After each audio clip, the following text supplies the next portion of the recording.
1075 The Game Podcasting is sponsored by Modern Exterminating, a family-oriented company. Professional, honest, and dependable pest control solutions. We're your one-stop shop for all pests.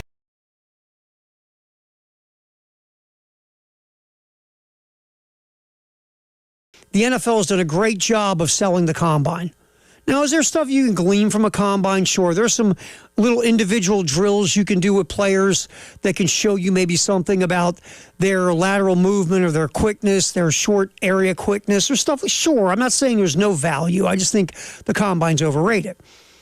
So Brandon Cisse is going to run the 40 at his pro day. If Cisse blazes the 40, I bet you he starts popping back up in first rounds.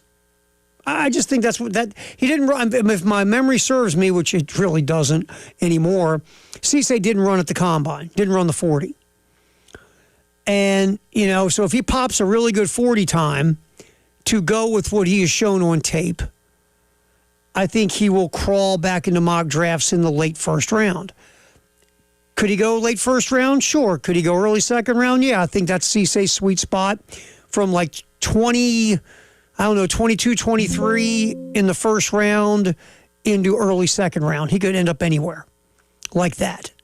And remember, we saw Nick Mainieri fall in the second round last year. Worked out pretty good for Nick.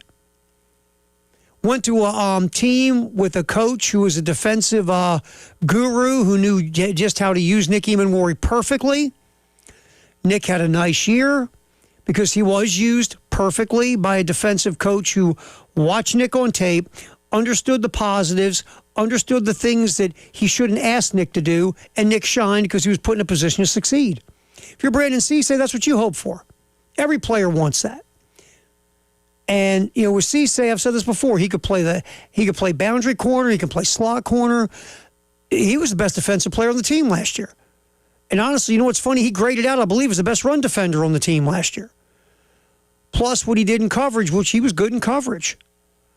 So, obviously, Brandon Cisse will, his pro day is going to matter more than it should, but it will. And we'll see what happens with him. And there's others also jockeying to either improve their draft position or just put themselves on the radar to be drafted. Have you ever in your life, on any level, coached a team that had a no-hitter going into the ninth inning and you lost the game? Hey, unfortunately, I've reflected on that quite a bit, and the answer is no, it's never happened, and I've coached 2,400 games and played in I don't know how many, and it was just a remarkable performance by Gunther and Valentin and Stone. 8 2/3 innings of no-hit baseball, and we still couldn't win the game. The pitchers that we faced that night, we're going to be watching them pitch in the major leagues in a very short time. The number one pitcher for them is going to be a top 10 pick. I think his name is Adam Peterson. The two guys they brought in were throwing 100 miles an hour. I watched the World Baseball Classic game when I got home last night, and it kind of reminded me of the caliber of the pitchers we faced that first night.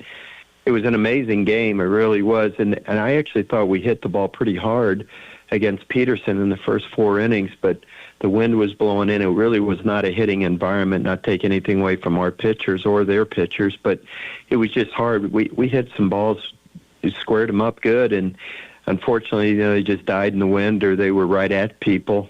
And no-hitter through 8 2/3 innings, and they get a ground ball single to break up the no-hitter. And then in the 10th inning, they hit a ball that, was maybe 1 inch inside the foul line, and the kid gets a double, and they end up getting him around on a sacrifice fly. So really a unbelievable game, one of the greatest, pitching performances by two teams, 3 total hits in the game, and unfortunately we were on the wrong end of that one.